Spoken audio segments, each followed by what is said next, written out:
고린도전서 15장 1절에서 11절. 형제들아, 내가 너희에게 전한 복음을 너희에게 알게 하노니 이는 너희가 받은 것이요 또 그 가운데 선 것이라. 너희가 만일 내가 전한 그 말을 굳게 지키고 헛되이 믿지 아니하였으면 그로 말미암아 구원을 받으리라. 내가 받은 것을 먼저 너희에게 전하였노니 이는 성경대로 그리스도께서 우리 죄를 위하여 죽으시고 장사 지낸 바 되셨다가 성경대로 사흘 만에 다시 살아나사 게바에게 보이시고 후에 12 제자에게와 그 후에 500여 형제에게 일시에 보이셨나니 그 중에 지금까지 대다수는 살아있고 어떤 사람은 잠들었으며 그 후에 야보고에게 보이셨으며 그 후에 모든 사도에게와 맨 나중에 만삭되지 못하여 난 자 같은 내게도 보이셨느니라. 나는 사도 중에 가장 작은 자라. 나는 하나님의 교회를 박해하였으므로 사도라 칭함받기를 감당하지 못할 자니라. 그러나 내가 나된 것은 하나님의 은혜로 된 것이니 내게 주신 그의 은혜가 헛되지 아니하여 내가 모든 사도보다 더 많이 수고하였으나 내가 한 것이 아니요 오직 나와 함께 하신 하나님의 은혜로라. 그러므로 나나 그들이나 이같이 전파하매 너희도 이같이 믿었느니라. 지난 시간에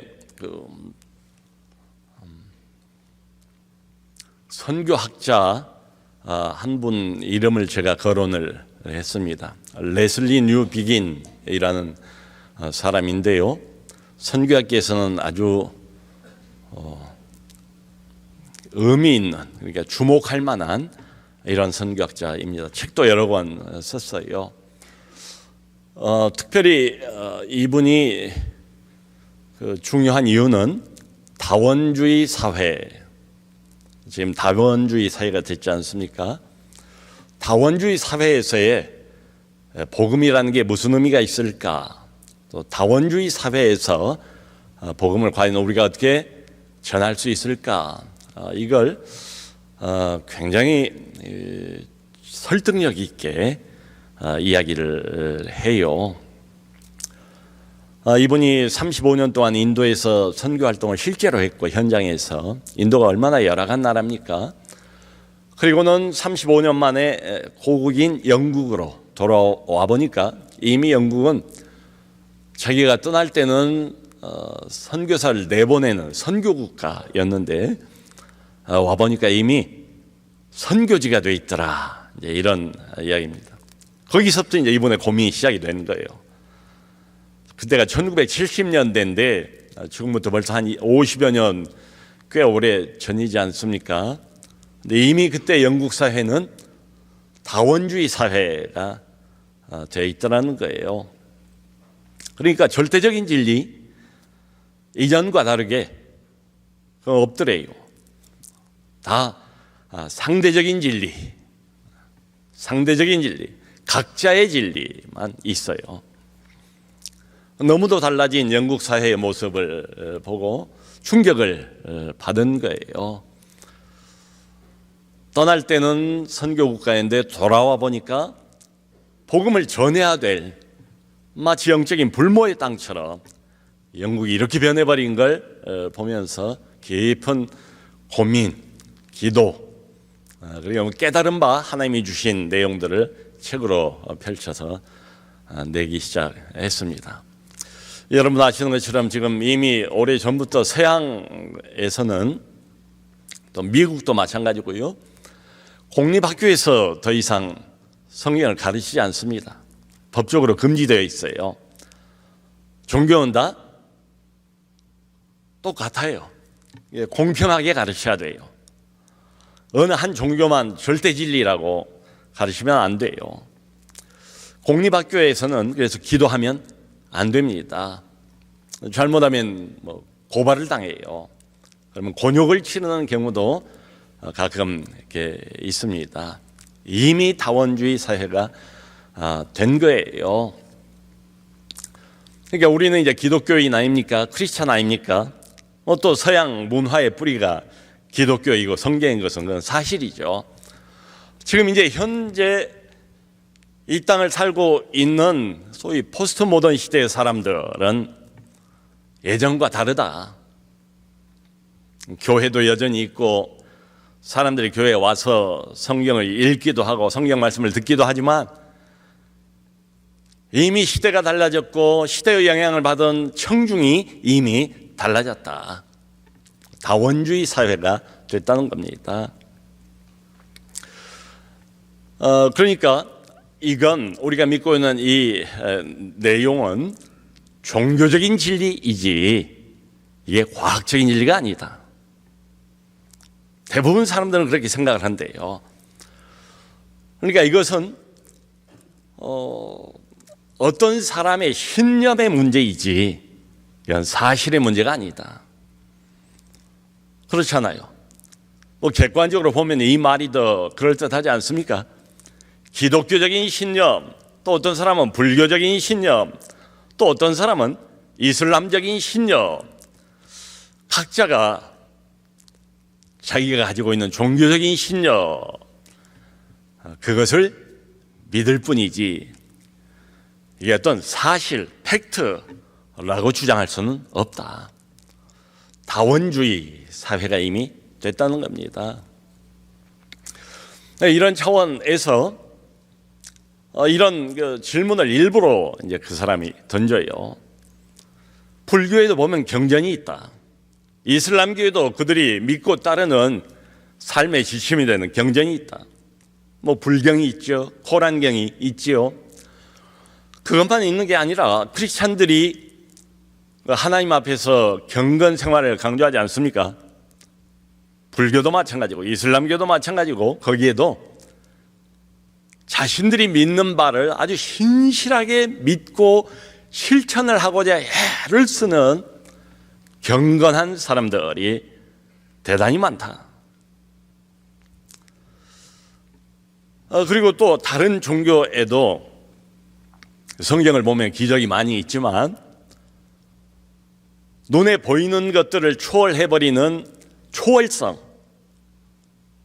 병이 낫기도 하고 기적적으로 문제가 해결받기도 하고 어떤 신비 현상을 또 체험하기도 하고 다른 종교에도 이런 것들이 얼마든지 있다. 자, 그러므로 이 레슬리 뉴비기는 교회 바깥에 실제로 벌어지고 있는 상황들, 그리고 일반적으로 세상 사람들이 교회를 어떻게 보는가, 믿는 사람들을 어떻게 보는가, 성경을 어떻게 접근하는가, 이런 것들을 말하자면 객관적인 어떤 추, 무게, 이렇게 해서 공평하게 달아보고 그걸로부터 이렇게 접근을 해 들어가는 거예요.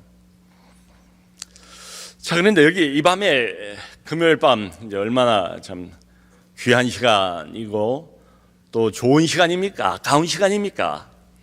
이 좋은 시간, 아까운 시간을 일부러 할애를 해서 여기 오신 우리 귀한 성도님들, 우리 모두는 다 성경을 하나님 말씀으로 믿어요. 절대 진리로 믿어요. 그래서 우리는 어떻게 사고를 전개해 가는가, 또 소위 이제 개혁주의 신학이다, 보수주의 신학이다, 뭐 신학의 종류가 좀 다를 수는 있습니다만은 우리가 이제 지향하는, 우리가 믿고 지금까지 살아온 이 신학은 하나님 말씀이 성경 위에다가 세워놓은 그런 신학이에요. 그건 이제 다른 말로 계시 의존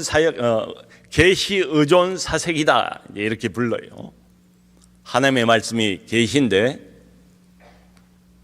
우리는 사고를 하고 사색을 하고 논리를 만들고 어떤 체계가 필요하잖아요. 우리도 믿음에서 어떤 믿음의 체계가 필요하지 않습니까? 신조 같은 거, 교리 같은 거, 성경의 어떤 핵심적인 알맹이를 꿰어 맞춰서 이것을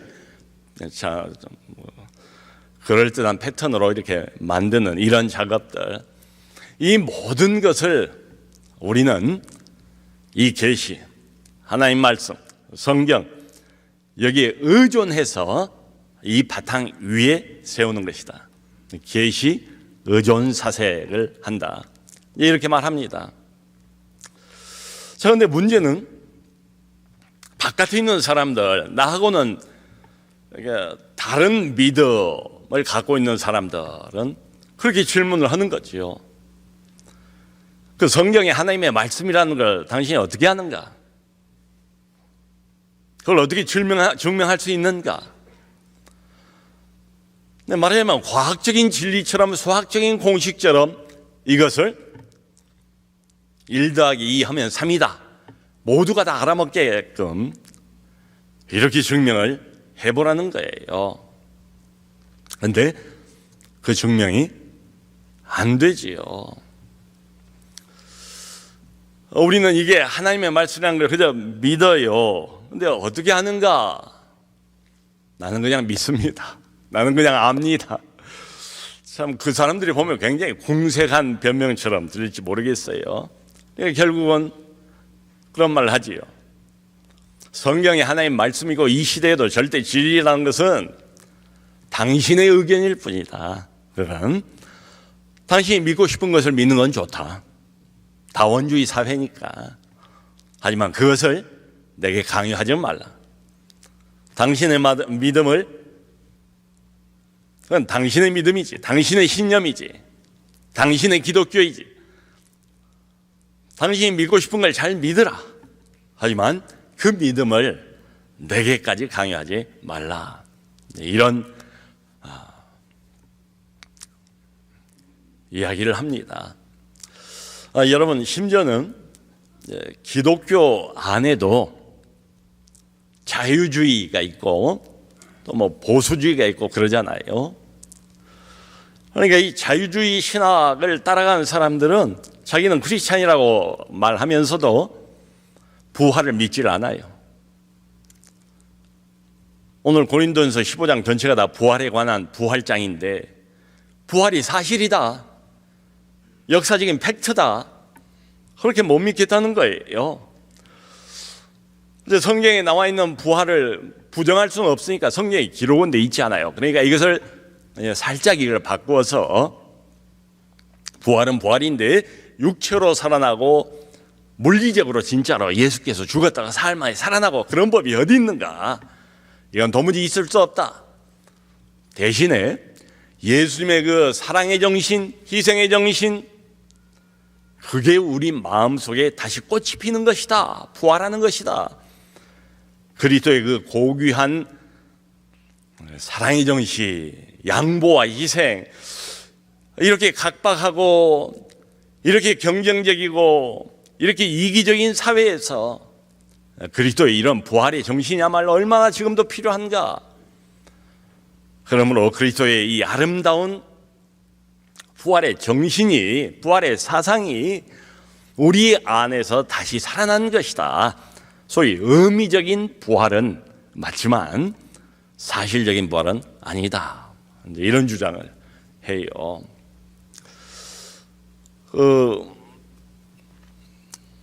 이렇게 돼버린 것은 꽤 오랫동안 서양에서는 신학이라는 것을 하나님의 말씀, 성경 위에 세운 것이 아니라 인문주의, 인본주의, 이성위주, 계몽주의 이래로 인간의 이성, 인간의 합리성, 이제 이게 하나님 노릇을 한 거예요. 성경의 잣대로 이런 것들을 바라보는 게 아니라 이성의 눈과 잣대를 가지고 성경을 비판을 하기 시작한 거죠. 그 결과예요.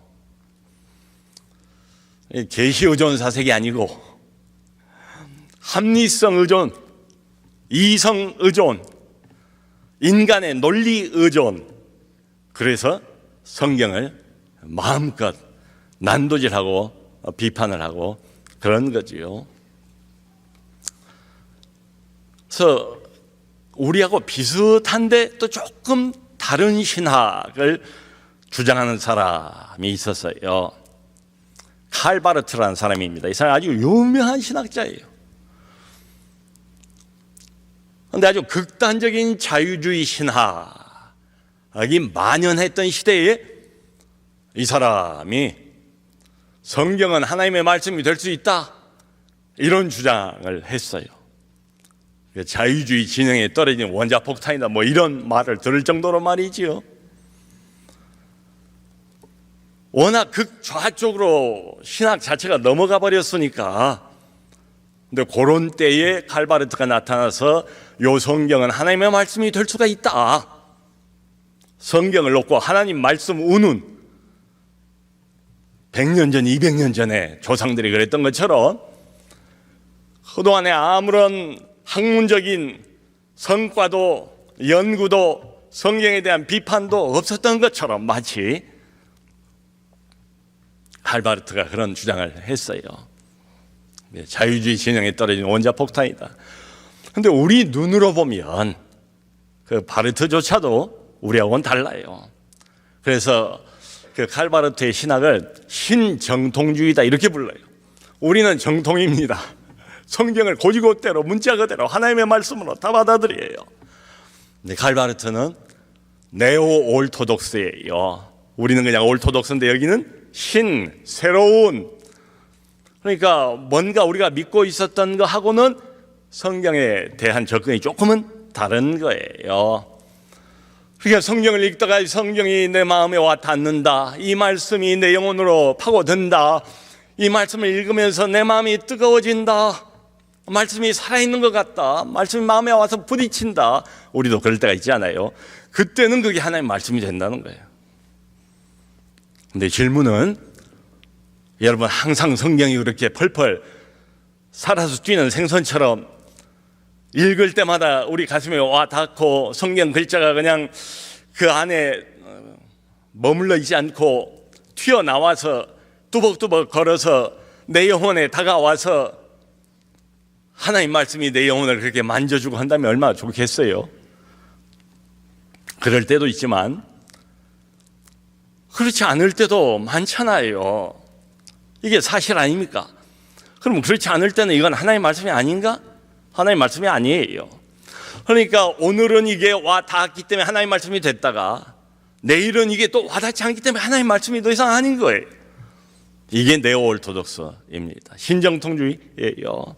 돌아가신 박윤선 박사님이 오래전에 교실에 들어와가지고 그냥 그분이 이렇게 막 힘을 내고 열을 내고 이러면 입이 한쪽에 요렇게 좀 올라가면서 칼바르트의 신정통주의를 오늘은 하나님 말씀이라고 했다, 내일은 손바닥 뒤집는 것처럼 또 하나님 말씀이 아니라고, 이게 신정통주의다, 위험한 사상이다.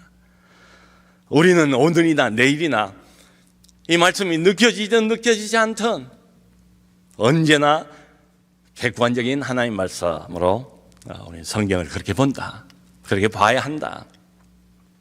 여러분 이게 뭐하고 같은가 하면요, 저녁에 캄캄할 때 방에 들어갔어요. 밖에 있다가 들어와가지고 거실로 들어갔습니다. 그럼 제일 먼저 하는 일이 뭐예요? 불을 켜는 거잖아요. 불을 안 켜면 어떻습니까? 깜깜해요. 안 보여요. 칠흑 같은 어둠이에요. 뭐가 어디 있는지 잘 모르겠어요. 뭐 예를 들어, 근데 불을 켜자마자 여기에 소파가 있고 저기 TV가 걸려 있고 그리고 식탁이 이 자리에 놓여 있고 그 옆에 냉장고가 있다는 걸 우리가 다 보잖아요. 자, 여러분 중요한 것은 불을 켜니까 불을 켜는 그 순간에 식탁이 날라 들어와서 그 자리를 차지했나요? 냉장고가 식탁 옆에 불을 켜자마자 그 순간 맞춰가지고 거기 자리를 잡았나요? 아니죠. 우리는 알잖아요. 이게 상식이잖아요. 원래부터 소파는 거기에 있었고 식탁과 냉장고는 또 여기에 있었지요. 있었는데 단지 우리가 캄캄하기 때문에 그걸 못 봤을 뿐이에요. 불을 켜니까 그게 보이더라. 말하자면 성경을 접근하는 우리의 자세가 이와 같습니다. 불을 켤 때나, 그래서 성경이 안 느껴질 때, 성경이 마음에 와닿지 않을 때도 많아요. 불을 안 켜고 있으면. 근데 그때도 여전히 하나님의 말씀이었죠. 하나님 말씀으로 여전히 냉장고의 자리에, 식탁의 자리에, 소파의 자리에 이 하나님 말씀은 덕하니 자리를 잡고 있었지요. 그래서 불을 켜는 이 작업을 우린 조금 어려운 용어는 아닙니다만은 성령의 조명이다 이렇게 불러요. 조명은 뭐 빛을 비친다는 거 아닙니까? 성령께서 조명을 해주시면, 이 말씀에 빛을 비춰주시면 우리 눈이 열리고 마음이 열리고 캄캄한 어둠, 칠흑 같은 어둠이었는데 이게 보인다는 거지요. 와 닿는다는 거지요. 시편 119편 기자의 고백처럼 내 눈을 열어 주의 기이한 법을 보게 하여 주옵소서. 그러니까 그 기도가 늘 필요해요. 근데 안 보이고 안 느껴지고 성경에 맛이 안 난다고 해서 이거 하나님 말씀이 아니다, 이게 아니라 이 말이지요. 그러니까 우리가 아무리 이렇게 이야기를 해도 사람들은 아마 그렇게 말할 겁니다. 그건 당신의 선택이고, 그러니까 이 성경이라는 이 책을 하나님의 말씀이고 객관적인 유일한 절대 진리라고 믿고 싶은 것은 당신 마음이고 당신의 선택이고, 나는 그렇게 생각하지 않는다. 그러면 이야기 끝. 더 이상 어떻게 설득해 볼 수가 없어요. 그런데 참 흥미로운 것은 이 레슬리 뉴비긴이 하는 그 다음 말입니다. 어떤 사람이든지 하나님 혹은 이 신이 살아있다 아니면 없다, 신은 아예 없다, 그 유무를, 신의 유무를 수학 공식처럼 물리학의 무슨 과학적인 진실처럼 증명할 수가 없대요. 이 말이 가만히 이게 들여다보면 맞아요. 네. 그런데 믿지 않는 사람들은, 우리는 이제 불신자라고 부르지만 사실은 이 사람들은 뭘 믿고 있대요.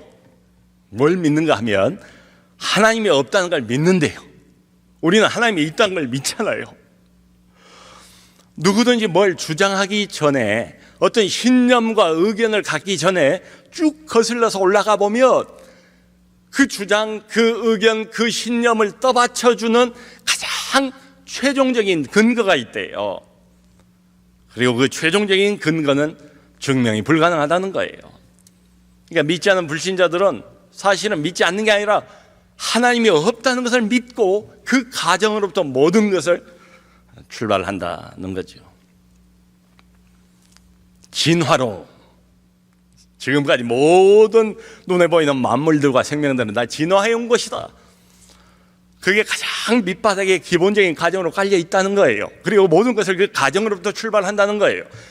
이게 무슨 말이냐면 그 가정, 가장 기본적이고 원초적인 가정에 대해서는 묻지 않는다는 거예요. 이게 한마디로 그들도 나름대로 어떤 믿음을 가지고 가장 기본적인 어떤 신념을 가지고 그 위에다가 모든 가설들을 다 올려놓는다는 거죠. 마찬가지로 믿는 사람들은 창조론, 하나님이 살아계시다, 성경이 하나님의 말씀이다, 이 기본적인 가정 위에 모든 것을 세웁니다. 그러니까 이 사람이 주장하고 싶은 것은 그들이 주장하는 바가 더 합리적이고 논리적이고 과학적이고, 그래서 우리 믿는 사람들이 그들이 뭐라고 하면 할 말이 없어가지고 가만히 있고 그런 게 아니다. 그들은 그들 나름대로 자기들의 믿음, 자기들의 신념 체계를 가지고 있다, 이걸 이야기를 하고 싶은 거예요. 여러분, 예를 들어서 1961년도에 소련이 먼저 유인 우주선을 쏘아 올렸잖아요. 유리 가가린이라는 사람이 우주로 날아갔습니다. 거기에서 이제 푸른 행성 지구를 보니까 그가 이런 말을 했다고 그러잖아요. 우주에 와서 지구를 보니까 하나님은 없다. 1971년도에 아폴로 15호를 타고 제임스 어윈이 그런 말 하지 않습니까? 달나라에 가서 하는 말이, 달나라에 와보니까 하나님은 바로 여기에 가까이 계신다. 여러분, 똑같은 우주 공간을 비행을 하면서 한 사람은 하나님은 없다, 한 사람은 하나님은 아주 가까이 이 옆에 계신다. 이 주장이 다른 거예요. 영국의 어느 신학교 석사과정 시간에 한 번은 부활이라는 주제를 가지고 숙제를 내고 그 다음에 수업 시간에 모여서 부활에 관한 토론을 벌이는데 양쪽으로 쫙 갈라지더라고요. 이쪽은 부활이 사실이다, 팩트다, 육체적인 부활, 몸의 부활이 사실이다, 그리고 그 이유는, 그 설명은, 그 논리는 이런 것이다. 또 저쪽은 반은 이게 진짜 육체로 살아난 게 아니다, 의미적인 부활일 뿐이다, 그 이유는, 그 논리는, 그 설명은 이런 것이다. 다 자기들 나름대로 이유가 있고 합당한 설명을 그대가 갖다 붙이고 상대방을 설득하려고 애를 쓰고 그런 모습을 보았습니다. 절대로 서로 설득이 안 돼요. 그러니까 믿고 싶지 않은 사람은 자기들이 믿는 하나님은 없다, 성경은 하나님의 말씀이 아니다, 기본적인 가정 위에서 뭔가를 세워가요. 우리는 그 반대입니다. 자, 그러면 오늘 15장의 바울은 어떻게 이 부활에 관한 내용을 전개해 나가는가? 맨 처음 보면 여기 3절에 내가 받은 것을 너에게 전하였다. 받았대요. 계시를 받았대요. 바울이 유로부터 받았대요. 하나님으로부터. 그걸 너에게 전했을 뿐이다. 그러니까 이 말은 이 부활의 내용, 복음의 내용은 나 바울이 연구해서 얻은 결론이 아니다. 내가 만들어낸 무슨 인간적인 내용이 아니다. 이건 나라는 사람에게서 우러나온 내용이 아니다. 이건 하늘에서 주어진 것이다. 하나님이 직접 주신 계시의 내용이다. 이런 뜻이죠. 그리고 바로 이어서 이런 말을 합니다. 내가 받은 것을 너에게 전하였다. 성경대로 그리스도께서 죽으셨다가 성경대로 다시 살아나셨다. 이 말에 좀 주목할 필요가 있어요. 굉장히 중요한 단어입니다. 연거푸 반복해서 성경대로 내가 그리스도의 부활을 지금 주장하는 가장 첫 번째 증거는 성경적인 증거다, 이런 뜻이죠. 그러니까 여기 성경은 구약 성경입니다. 구약 성경 여기저기에 메시아 그리스도가 와서 죽었다가 다시 살아날 것이 여기에도 저기에도 기록이 되어 있다. 성경대로 죽었다, 그리스도는. 그리고 성경대로 살아났다. 즉 하나님께서 이미 계획하셨다. 자신의 아들 메시아, 세상의 구원자, 독생자의 죽음을 이미 예고하셨고 여러 선지자들을 통해서, 그리고 그의 죽음이 끝이 아니고 사흘 만에 다시 살아날 것도 성경을 통해서 이미 밝혀 놓으셨다, 이런 뜻이에요. 성경대로 죽었다가 성경대로 살아나셨다. 성경의 증거가 있다는 거예요. 그리고 또 이어서 뭐라고 말하는가 하면 사실적인 증거도 있대요. 목격자들이 적지가 않대요. 맨 먼저 게바는 베드로 아닙니까? 베드로에게 나타나시고 그 다음에 12제자에게 나타나시고 그 다음에 500여 명이나 되는 많은 형제들이 보는 앞에서 일시에 나타나셨고 야고보에게도 나타나시고, 여기 야고보는 12제자 야고보가 아닙니다. 12제자에게 나타났다는 말은 아까 앞에서 했잖아요. 여기 야고보는 이름은 같은데 예수님의 동생 야고보예요. 형인 예수가 메시아고 그리스도라는 걸 동생이 어찌 믿을 수가 있겠습니까? 못 믿었어요. 근데 어떻게 믿게 됐는가 하면 부활을 보고 믿게 되는 거예요. 이 동생 야고보도 나중에 야고보서를 쓴 바로 그 야고보, 예루살렘 교회를 무릎으로 섬겼던 그 야고보, AD 62년에 그리스도의 부활을 복음을 외치다가 먼저 순교한 그 야고보가 봤다는 거예요. 그리고 맨 마지막에 만삭되어 나지 못한 자와 같은 나 바울도 보았다. 나는 사도들 중에 지극히 작은 자라. 왜냐하면 하나님의 교회를 핍박하였기 때문에 사도라고 칭함을 받을 수가 없는 자다. 버림받을 자, 저주받을 자, 영원한 지옥 불구덩이에서 영원 무궁토록 고생해야 할 자가 바로 나였다. 그런데 여러분, 바울이 어떻게 해서 예수를 증거하는 복음 증거자가 됐습니까? 어떻게 선교사가 됐습니까? 예수 핍박꾼이 이 말을 하고 싶은 거예요. 내가 부활을 보았다. 부활하신 예수를 내가 직접 만났다. 그러니까 성경적인 증거가 있고 목격자의 실제적인 증거들이 있고 나의 경험적인 증거가 있다. 사울을 바울로 바꾼 것은 부활 사건이었습니다. 의심 많던 도마를 인도까지 건너가서 복음을 전하다 순교하도록 만든 것은 그리스도의 부활이었습니다. 육체적인 부활이었습니다. 경험적인 증거가 있다는 거예요. 여러분, 저희 강원도 춘천에 가면 모 교회가 있어요. 그 교회는 전국 각지에서 사람들이 매주마다 몰려든다고 해요. 그리고 많은 사람들이 거기서 상처받은 사람, 낙담한 사람, 생의 의미를 잃어버리고 절망하는 사람들이 힘을 얻고 회복하고 다시 소망을 얻고 이런 일들이 지금도 계속 일어나고 있는 교회랍니다. 근데 그렇게 되는 이유가 뭔가 하면 그 교회에서 가장 강조되는 것은 부활이래요. 그러니까 아주 오래전 2000년 전에 예수께서 십자가에 못 박혀 죽였다가 사흘 만에 다시 살아났다, 이것 말고, 그걸로 끝난 부활 말고 그 부활하신 예수가 계속 지금도 살아계신다. 교회 안에 계신다. 내 인생에 계신다. 나와 함께 지금도 여기에 계신다. 부활하신 그리스도가 나와 함께 지금 여기에 계신다는 그 부활신화 때문에 많은 성도들이 뒤집어지고 바꿔지고 인생이 회복이 되고 변화가 되었다는 겁니다.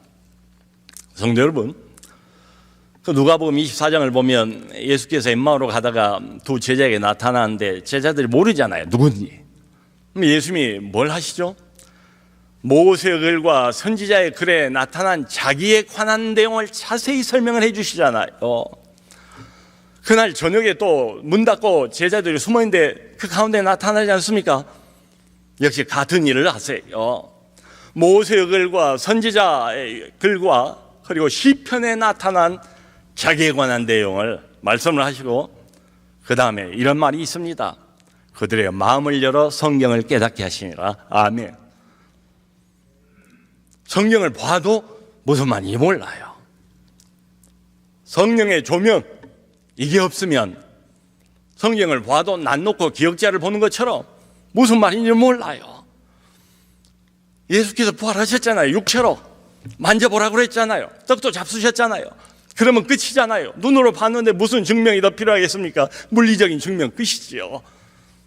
근데 거기서 멈추지 않는다는 사실이 굉장히 우리에게는 의미가 있습니다. 최종적인 부활의 증거를 어디다 호소하는가 하면 성경에다가, 성경의 권위에, 하나님의 말씀에 예수께서 호소를 하세요. 이미 그리스도가 먼저 죽임을 당하고 나서야 자기의 영광에 들어갈 것이 아니냐 하고 성경을 열어서, 그들의 눈을 열어서 부활을 깨닫게 하셨다. 아멘, 아멘, 아멘. 앞으로 오고 오는 교회가 어떻게 믿음을 어디 위에 세워야 할 것인가? 다문화 시대, 어떤 사람은 이거 믿고 어떤 사람은 저거 믿고, 그야말로 믿고 싶은 것을 믿는 다원주의 사회에서의 복음은 무엇인가, 어떻게 믿을 수 있는가? 성경을 열어 깨닫게 하시고, 고린도전서 2장 9절로 12절 말씀 준비되어 있으면 한번 같이 보겠습니다. 고린도전서 2장 9절 12절 같이 한번 읽겠습니다. 시작. 기록된 바 하나님이 자기를 사랑하는 자들을 위하여 예비하신 모든 것은 눈으로 보지 못하고 귀로 듣지 못하고 사람의 마음으로 생각하지도 못하였다 함과 같으니라.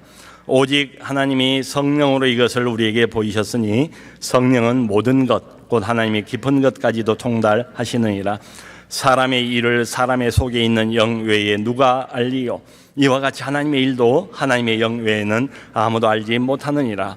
우리가 세상의 영을 받지 아니하고 오직 하나님으로부터 온 영을 받았으니 이는 우리로 하여금 하나님께서 우리에게 은혜로 주신 것들을 알게 하려 하심이라. 아멘.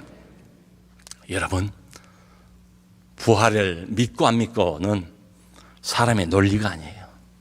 어떤 합리성도 증명하기 어려워요. 근데 바울이 아주 명백하게 뭘 말합니까?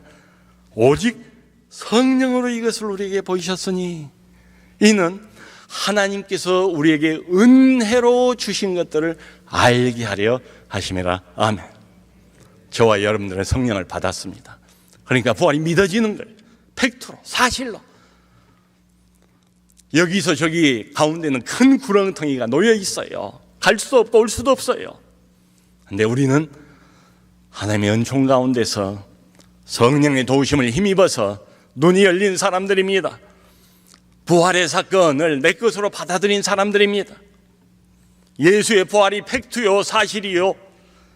부활하신 예수가 지금도 살아서 나와 함께 지금 여기에 계시다는 것을 완전히 100% 머리끝에서 발끝까지 믿는 은총을 받았습니다. 성령을 주신 이유가 바로 이거래요. 은혜로 주신 것들을 알게 하려 하심이라. 아멘. 은총을 받은 자들입니다. 모쪼록 성경의 증거, 부활에 관한, 그리고 성령의 증거가 우리에게 있습니다. 세상이 흔들 수 없는, 누가 뭐라고 해도 양보할 수 없고 바꿀 수 없는 막강한 하나님 말씀인 성경의 증거, 성령의 증거를 힘입어 부활을 굳게 믿고 부활하신 그리스도와 함께 동행하는 우리 모두가 될 수 있기를 주 예수 그리스도의 이름으로 축원합니다.